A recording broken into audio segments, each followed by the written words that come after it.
윤희숙 예언 현실됐다. 임대차법 만든 분들 오래 기억될 것. 윤희숙의 원년설 화제. 윤희숙 나이 재산 남편. 요즘 정치권에서 가장 핫한 인물은 단연 미래통합당 윤희숙 의원입니다. 국회 본회의에서 한 이른바 5분 부동산 발언이 인터넷에서 레전드 연설로 평가받으며 관심을 받고 있습니다. 웬만해서는 누구 잘 칭찬 안 하는 진중권 전 동양대 교수도 윤희숙 의원의 연설이 국민의 심정을 대변했다고 호평했습니다. 진중권 전 교수가 그동안 여당 인사들의 부도덕성을 주로 공격해왔고, 야당 인사들은 사실상 바보 취급해왔던 점을 고려하면 상당히 이례적입니다.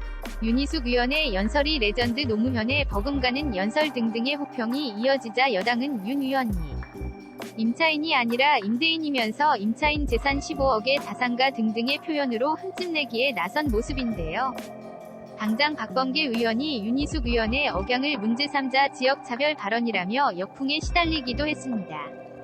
윤희숙 의원이 임대인이든 임차인이든 확실한 것은 부동산을 통해 수십억의 시세 차익을 누리거나 강남 아파트의 미련을 못 버리는 청와대와 여권의 고위 관계자들과는 확실히 차원이 다르다는 데 있습니다. 여권 지지자들이 보기에도 놀랄 정도의 연설 내용이어서 일각에서는 국토부 장관감이라는 의견까지 나오고 있는데요. 윤희숙 의원 어떤 인물인지 짚어봅니다. 윤희숙 의원은 1970년생으로 올해 50세입니다. 경제학자 출신의 정치인으로 재정과 복지 분야가 전문 분야입니다. 포퓰리즘 파이터라는 별명을 가지고 있는데요. 미래통합당 내부에서는 소장파로 거론됩니다. 정치에 입문하기 전까지 KDI 국제정책대학원에서 교수직을 맡았습니다. 서울대학교 경제학과 학사 석사를 마친 뒤 콜롬비아 대학교에서 경제학 박사 과정을 마쳤습니다. 윤희숙 의원은 KDI에서 가르치면서 문재인 정부의 경제 정책들을 포퓰리즘이라고 강하게 비판했는데요. 그 덕에 포퓰리즘 파이터라는 별명을 얻게 됐습니다. 본인 스스로도 이런 별명이 마음에 든다고 언론을 통해 밝히기도 했습니다. 2020년 2월에 미래통합당에 영입되면서 정계에 입문했습니다. 당시 윤 의원을 영입한 김영호 공천관리위원장은 원칙과 소신 있는 목소리를 내온 대표적인 포퓰리즘 파이터라며 2010년 국회 보건복지위 약값공청회의 진술인으로 참석해 복제약 가격 절감 정책 좌절과 관련해 과감한 발언을 했고, 2016년 비상식적 최저임금 결정 과정을 목도한 뒤 최저임금이 역사 최초로 공익위원을 사퇴할 만큼 강단 있고 소신 있는 경제학자라고 소개했습니다. 영입 이후 현역 3선인 이혜훈 의원을 따돌리고 서울 서초구 갑에 공천됐고 60% 넘는 득표율로 여유있게 당선됐습니다. 윤희숙 연설. 우리나라는 전세계 어디에고 찾아볼 수 없는 전세제도가 있다. 내가 20여 년을 지낸 일본에서는 에도 시대부터 300년 전 월세가 있었다. 방 한 개 부엌이라고 말할 수도 없는 취수시설도 없는 단칸방이 그 당시 나가야라는 지금으로 치면 집장촌 또는 고시원 같은 곳이다. 나가이는 원래 길다라는 뜻으로 당시의 단칸방을 길게 옆으로 지은 형태이다. 이게 그 당시 에도로 이를 오는 여러 서민들이 에도에서 자리를 잡기까지 살기도 했고, 사무라이 지원생이 사무라이로 고용되기까지 살기도 하는 그런 곳이었다. 근근히 살아가는 4인 가족들이 살아갈 수 있는 구조도 있었지만 취수시설도 화장실도 모두 공용이다. 월세는 그 당시 400문에서 500문 현재의 계산으로 치면 8,000엔에서 1만엔 정도다. 그 당시 가게에서 자비를 하는 남자 인부가 받는 월급이 8만에서 10만엔이었으니 약 10분의 1의 정도가 월세로 나가는 것이다. 지금 도쿄에서 화장실 공유의 단칸방이 제일 싼 게 3만엔 물결표 4만엔 정도이다. 알바를 하루에 5시간 정도 하는 사람이면 월급이 21별러 5천엔으로 계산하면 12만엔 정도로 월급의 3분의 1 정도를 월세로 내는 것이다. 물론 최저시급으로 계산할 때 이야기다. 우리나라가 임대차 3부 호법이 시행된 지 8개월이 지났다. 새 임대차법 9개월. 월세 반전세 늘었다. 매달 100만원씩 생돈. 멀어진 내 집군 평균 100만원의 월세를 낸다면 12달 1200만원의 월세가 된다. 이 정도의 월세를 낸다면 적어도 3천만원에서 4천만원의 실수령액을 가진 사람이 살아야 한다는 계산이다. 서울 송파구 헬리오시티의 전용 면적 84제곱미터는 이전에 막대한 공급량으로 미분양되었던 곳이기도 하다. 역전세도 있었지. 법 시행 전인 지난해 상반기 보증금 1억 원, 월세 250만원에 거래됐지만 법 시행 후인 올해 1월에는 보증금 1억 원, 월세 350만 원에 거래됐다고 한다. 1년 사이 월세가 100만 원 훌쩍 뛴 것이다. 강서구 화곡동 오장산 아이파크 이편한 세상 전용 면적 59.98제곱미터, 이전에 이곳도 큰 평수가 미분양되었던 곳이다. 지금은 3배 올랐지만 는 지난해 5월 보증금 1억 원, 월세 100만 원에서 올해 1월 보증금 1억 원, 월세 150만 원으로 8개월 새 50만 원 올랐다. 전세는 멀어지고 월세마저 오르면서 무주택자의 한숨은 더욱 깊어질 수밖에 없다. 기사에 따르면 최근 결혼하며 마포구에 반전세로 보금자리를 마련한 이모 30씨는 대출을 100만 원씩 갚아 나가는 건 재산을 늘리는 일이지만 100만 원씩 월세를 내는 건 오롯이 지출이기 때문에 내 집 마련의 꿈은 점점 멀어지는 것 같다고 말했다고 한다. 일본이야 월세 아님 자가 이 때문에 월세를 낼 수 있는 형편이 되면 월세를 내고 자가를 가질 수 있다면 자가를 가진다. 대부분의 일본인들은 결혼 후 자녀를 낳으면 생애 최초 주택을 구입하게 되는데 융자가 많게는 90%나 된다.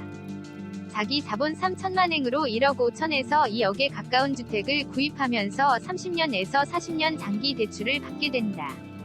월세를 내도 그만큼의 돈이기에 직장과 가정이 자리 잡히게 되면 바로 발품을 팔아 좋은 주택을 찾아 나선다. 우리나라도 잠깐 대출 70%까지의 시대가 있었다. 3년 전이지만 그대로 다시 되돌아갈 수는 없겠지만 월세 100만 원의 시대는 쉽게 가시지 않을 것 같아 씁쓸하다. 예전에 야당에서 윤희숙 국회의원이 이 임대차 3법의 입법을 반대하기 위해 연설을 했다.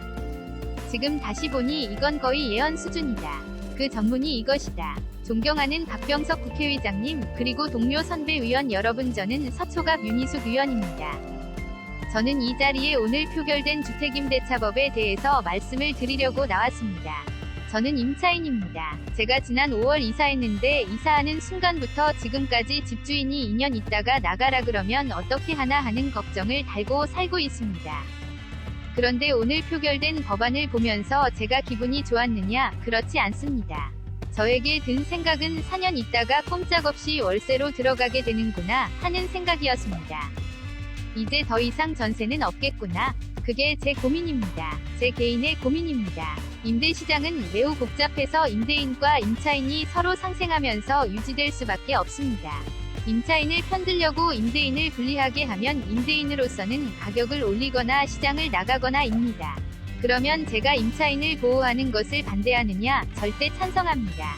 그러면 어떻게 해야 하느냐? 정부가 부담을 해야 합니다. 임대인에게 집을 세놓는 것을 두려워하게 만드는 순간 시장은 붕괴하게 돼 있습니다. 우리나라의 전세 제도는 여러분이 모두 다 아시겠지만 전 세계에 없는 특이한 제도입니다. 고성장 시대의 금리를 이용해서 임대인은 목돈 활용과 이자를 활용했고, 그리고 임차인은 저축과 내 집 마련으로 활용했습니다. 그 균형이 지금까지 오고 있지만 저금리 시대가 된 이상 이 전세 제도는 소멸의 길로 이미 들어섰습니다. 그런데도 많은 사람들은 전세를 선호합니다. 그런데 이 법 때문에 너무나 빠르게 소멸되는 길로 들어설 수밖에 없게 된 것입니다. 수많은 사람을 혼란에 빠뜨리게 된 것입니다. 벌써 전세 대란이 시작되고 있습니다. 제가 오늘 여기서 말씀드리려고 하는 것은 이 문제가 나타났을 때 정말 불가항력이었다고 말씀하실 수 있습니까? 예측하지 못했다. 이렇게 말씀하실 수 있습니까? 30년 전에 임대 계약을 1년에서 2년으로 늘렸을 때, 2년으로 늘렸을 때 단 1년 늘렸는데 그 전 해부터 89년 말부터 임대료가 오르기 시작해서 전년 대비 30% 올랐습니다. 1990년은 전년 대비 25% 올랐습니다. 이렇게 혼란이 있었습니다. 그런데 이번에는 5%로 묶어놨으니 괜찮을 것이다. 지금 이자율이 2%도 안 됩니다. 제가 임대인이라도 세놓지 않고 아들, 딸한테 들어와서 살라고 할 것입니다. 조카한테 들어와서 살라고, 관리비만 내고 살라고 할 것입니다. 불가항력이고 전혀 예측하지 못했다. 100번 양보해서 그렇다 칩시다. 그렇다면 이렇게 우리나라 1000만 인구의 삶을 좌지우지하는 법을 만들 때는 최소한 우리가 생각하지 못한 문제가 무엇인지 점검해야 합니다. 그러라고 상임위원회의 축조심의 과정이 있는 겁니다. 이 축조심의 과정이 있었다면 우리는 무엇을 점검했을까요? 위석에서 5초간 박수. 저라면 임대인에게 어떤 인센티브를 줘서 두려워하지 않게 할 것인가? 임대소득만으로 살아가는 고령 임대인에게는 어떻게 배려할 것인가? 그리고 수십억짜리 전세 사는 부자 임차인도 이렇게 같은 방식으로 보호할 것인가, 이런 점들을 점검했을 것입니다. 도대체 무슨 배짱과 오만으로 이런 것을 점검하지 않고 이거를 법으로 달랑 만듭니까? 이 법을 만드신 분들, 그리고 민주당. 이 축조심의 없이 프로세스를 가져간 민주당은 오래도록 기억될 것입니다. 우리나라의 전세 역사와 부동산 정책의 역사와 민생 역사에 오래도록 기억될 것입니다. 경청해 주셔서 감사합니다. 윤희숙 재산. 윤희숙 의원이 총선 전 중앙선관위에 신고한 재산은 모두 12억 4,200만 원입니다. 동사는 성북구와 세종시의 아파트 한 채씩이었는데 세종시 아파트는 최근 매각했습니다. 박범계 의원의 주장처럼 윤희숙 의원은 임대인이면서 임차인입니다. 윤 의원은 서울 성북구에 집을 보유하고 세를 놓고 있으며 서울 서초구에서 전세로 살고 있습니다. 이전에는 성북구에서 살았는데요. 직장인 KDI가 세종시로 이전하자 정부 방침에 의해 세종 달빛로의 아파트를 특별 분양받아 생활했습니다. 이후 국회의원이 된 뒤 기획재정위원회에서 활동하게 됐는데요. 시민단체에서 다주택 국회의원들을 향해 집을 팔라며 압박을 넣자 본인은 다주택을 나쁘지 않게 보고 있지만 빌미를 주지 않겠다며 세종시에 집을 팔아 1주택자가 됐습니다. 현재는 지역구 관리를 위해 자신의 지역구가 있는 서초구에서 전세로 실거주하고 있으며 이전에 살던 성북구 집은 세를 놓은 상태입니다. 윤희숙 의원의 남편과 가족 사항에 대해서는 잘 알려진 바가 없습니다.